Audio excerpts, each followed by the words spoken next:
Leaf cutter and കാട്ടിനകത്തുള്ള വൃക്ഷങ്ങളിലെല്ലാം പോയിട്ട് വലിയ ഇലകളെല്ലാം cut ചെയ്ത് കൊണ്ടുവരുന്ന ഒരു പ്രത്യേക വിഭാഗം ഉറുമ്പുകളുണ്ട്. അപ്പം അവര് വലിയ വൃക്ഷങ്ങളിൽ പോയിട്ട് മുഴുവൻ ഇലകളും കട്ട് ചെയ്ത് കൊണ്ടുവരാണ്.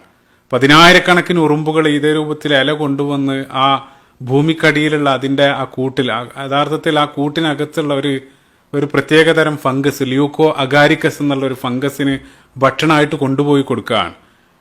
ഈ ഫംഗസ് അത് ഭക്ഷിച്ചതിന് ശേഷം അത് ഒരു ദിവസം 50,000 ഇലകളാണ് ആ കൂട്ടിലേക്ക് എത്തിക്കുന്നത് ഈ ഫംഗസിന് വേണ്ടി.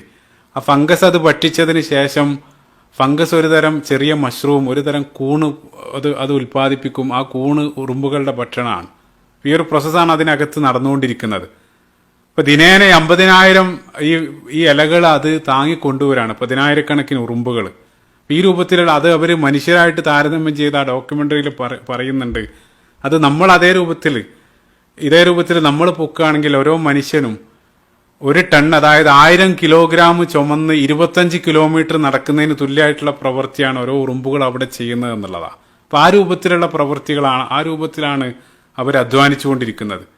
എത്രത്തോളം എന്ന് വെച്ചപ്പോൾ നമ്മൾ സാമൂഹിക ജീവിതത്തിൽ നമ്മുടെ എളുപ്പത്തിന് വേണ്ടി ഓരോ തൊഴിൽ വിഭജന, ഡിവിഷൻ ഓഫ് ലേബർ എല്ലാം നമ്മൾ നടപ്പിലാക്കിയിട്ടുണ്ട്. സമൂഹത്തിൽ ഒരു വിഭാഗം ആളുകൾ ടീച്ചർമാർ, അല്ലെങ്കിൽ ഒരു വിഭാഗം എഞ്ചിനീയർമാർ, ഡോക്ടർമാർ, ഇതേ രൂപത്തിൽ തരംതിരിക്കാറുണ്ട്. അതെല്ലാം നമുക്ക് മുമ്പ് തന്നെ വളരെ സിസ്റ്റമാറ്റിക് ആയിട്ട് ഉറുമ്പുകൾ അതിനകത്ത് ഇതേ രൂപത്തിലുള്ള ഓരോ കാര്യത്തിന് ഓരോ വിഭാഗത്തെ തരംതിരിച്ചിട്ടുണ്ട്. അതും അവരുടെ കോളനികളെ സംബന്ധിച്ച് പറയുന്ന സന്ദർഭത്തിൽ മഹാത്ഭുതമാണ്. ഇതേ രൂപത്തിലുള്ള ഡോക്യുമെന്ററികളെല്ലാം അവർ സൂചിപ്പിക്കുന്ന ഒരു കാര്യം, ഉറുമ്പുകളുടെ കോളനികൾ. അപ്പോൾ ലോകത്ത് ഏറ്റവും വലിയ ഉറുമ്പ് കോളനിയായിട്ട് ഗിന്നസ് റെക്കോർഡെല്ലാം നേടിയിട്ടുള്ള ഒരു കോളനി, അത് ഏകദേശം 6,000 കിലോമീറ്റർ വ്യാപിച്ച് കിടക്കുകയാണ്. 3 രാജ്യങ്ങളിലായിട്ട്, ഫ്രാൻസ് മുതൽ പോർച്ചുഗൽ വരെയുള്ള 3 രാജ്യങ്ങളിലായിട്ട് വ്യാപിച്ച് കിടക്കുകയാണ് ഭൂമിക്കടിയിൽ. അത്തരം കോളനികൾ അവർ സൂക്ഷ്മമായിട്ട് നോക്കിയ സമയത്ത് അതിനകത്ത് നമ്മൾ ഒരു പട്ടണത്തിൽ അല്ലെങ്കിൽ ഒരു രാജ്യത്ത് നിർമ്മിക്കുന്ന നിരവധി സംവിധാനങ്ങളാണ് അതിനകത്ത് ഈ കൊച്ചു ജീവികൾ ഉണ്ടാക്കി വെച്ചിട്ടുള്ളത്. പട്ടണങ്ങളുണ്ട്, അതേപോലെ തന്നെ കൃഷിയിടങ്ങളുണ്ട്.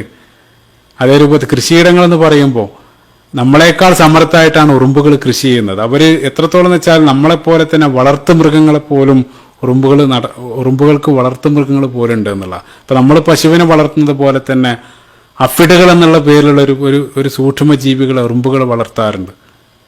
അവക്ക് വേണ്ടതെല്ലാം നൽകി ഉറുമ്പുകൾ ഭക്ഷണം ആവശ്യമുള്ള സമയത്ത് നമ്മൾ പാല് ചേർത്തുന്നത് പോലെ തന്നെ അഫിഡുകളുടെ പിറകിൽ ഉറുമ്പ് പോയി തടവുന്ന സമയത്ത് അതിന്റെ പിറകിൽ നിന്ന് ഒരു തരം തേന്, ഹണി ഡ്യൂ, ഒരു ചെറിയ തേന് പോലെയുള്ള ഒരു ദ്രാവകം വരും. അത് ഉറുമ്പ് കഴിക്കുക എന്നുള്ളത്. അതിനുവേണ്ടി ഈ ജീവികളെ വളർത്തുക. അപ്പൊ പല രൂപത്തിലുള്ള സാമ്യതകളാണ് മനുഷ്യനായിട്ട് ബന്ധപ്പെട്ട് ഈ ഉറുമ്പുകൾ കാണാൻ സാധിക്കുന്നത്.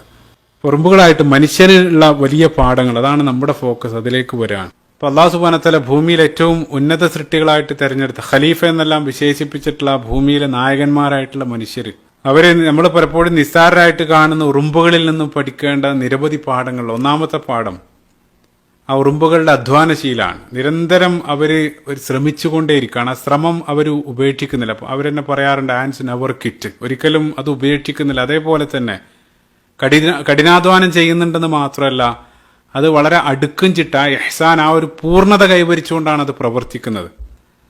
അത് പലപ്പോഴും ഉന്നത സൃഷ്ടികളായിട്ടുള്ള മനുഷ്യരിൽ പല ആളുകൾക്കും ഇല്ലാത്ത വലിയൊരു ക്വാളിറ്റിയാണ് ഉറുമ്പുകൾ നമ്മളെ പഠിപ്പിക്കുന്നത്.